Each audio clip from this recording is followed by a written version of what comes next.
you. Um, I must have listened to something.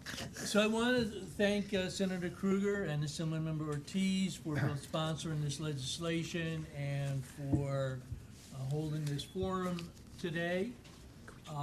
My name is Mark Dunlea, and I'm speaking on behalf of 350 NYC and in general about the fossil-free movement across New York State.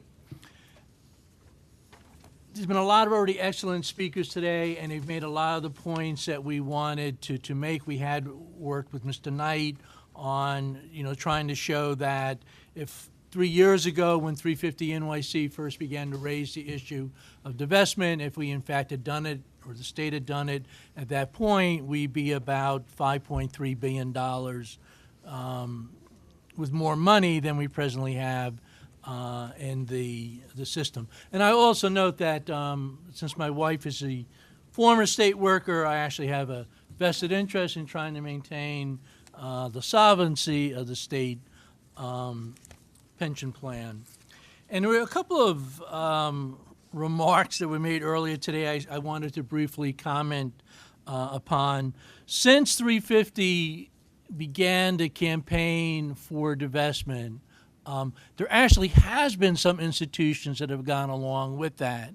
In fact, there's, I think, 505 institutions now across the planet that have agreed to do some level of divestment, and the total value that's been divested so far is $3.4 trillion.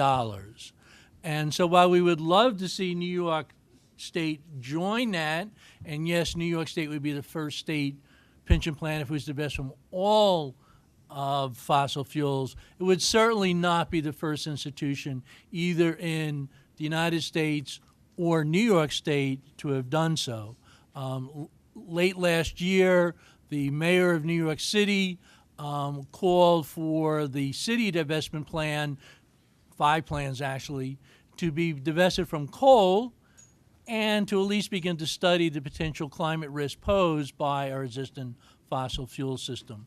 Some of us felt that they had waited so long that, in fact, the city might open itself up to a charge of not fulfilling its financial responsibility, the fiduciary duty, because by the time they agreed to divest in coal, the value had plummeted so much that the city had lost a lot of its investment in there.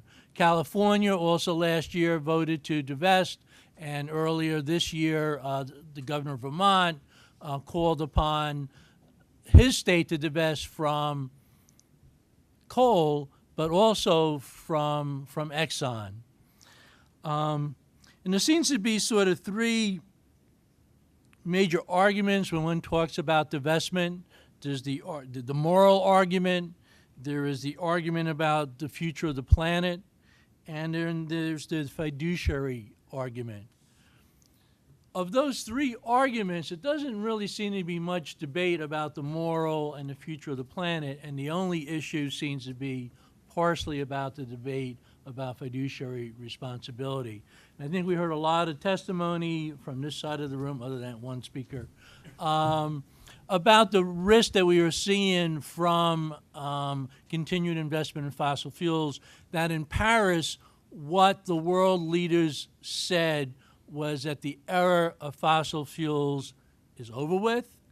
The date as to we end that is coming soon, but when you need to keep 80% of somebody's fossil fuel reserves in the ground, that's not a great way for a company to be maintaining its value moving forward, which is why right after Paris, in fact, the value of fossil fuel stocks plummeted because the financial markets, saw that message.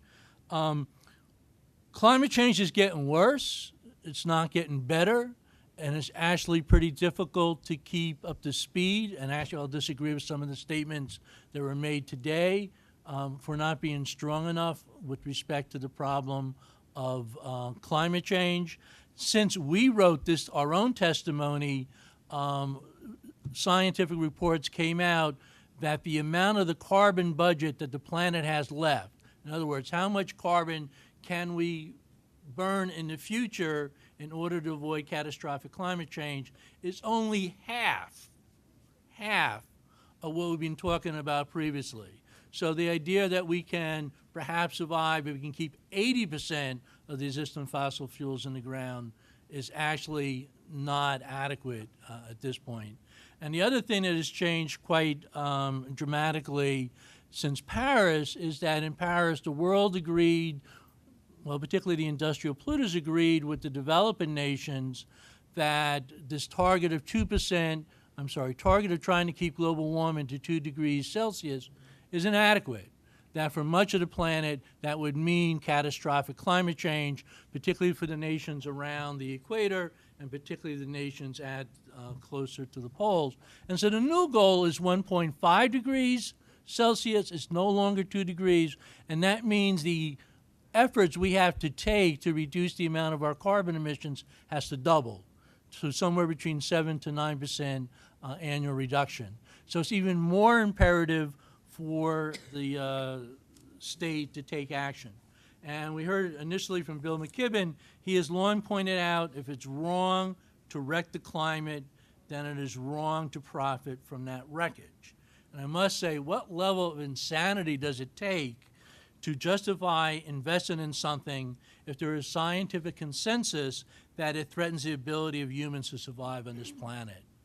And it's also a conflict of interest if New York State continues to invest in fossil fuels at a time when we need to be taking policy changes to reduce our dependence on the fossil fuels. And I'm going to close with this concept of fiduciary responsibility. Now, we've been meeting with Tom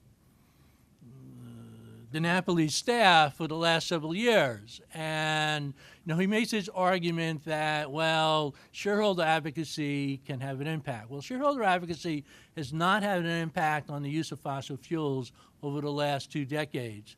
And in writing my testimony, I checked on some of our talking points from 350 National, and I saw that if a shareholder resolution addresses the ordinary business of a company, that company can appeal to the Security Exchange Commission, and the Security Exchange Commission will invalidate that particular resolution, which blew me away, and I couldn't believe it was accurate, so I actually Googled it to make sure that, in fact, it is true. So, for instance, if Tom DiNapoli was ever to put forth a resolution to keep 80% of the fossil fuels of, say, Exxon in the ground, Exxon would merely go to the SEC and say, please invalidate it. And last week, as part of his shareholder advocacy, we saw the state controller call upon the SEC to try to push Exxon to include a shareholder resolution to do a study annually about the climate risk from Exxon's business. Now, we have the state attorney general investigating Exxon for possible criminal and civil liability for misleading America and the planet about what it knew about fossil fuel. And rather than divesting from Exxon, which is what the governor of Vermont is called for Vermont to do, our state controller is spending his time trying to pass resolutions to get Exxons to do more study. That's not what we need at this point. I really want to applaud the senator and the assembly member for taking leadership. And we do hope that we'll see at least a committee vote in both houses this session on divestment. Thank you. Thank you. Thank you. Thank you very much, Mark. Thank you. Mark, I appreciate you're doing the follow-up assignment with whether the SEC can override a controller or anyone else being an activist investor. That also disturbs me, but it also, I think, brings back a point that Felix and I are trying to make in our discussions with the controller's office, that we support being an activist investor. We support using the power of the purse, so to speak, as the state controller to demand better actions and behavior by companies that we, the people of New York, invest in.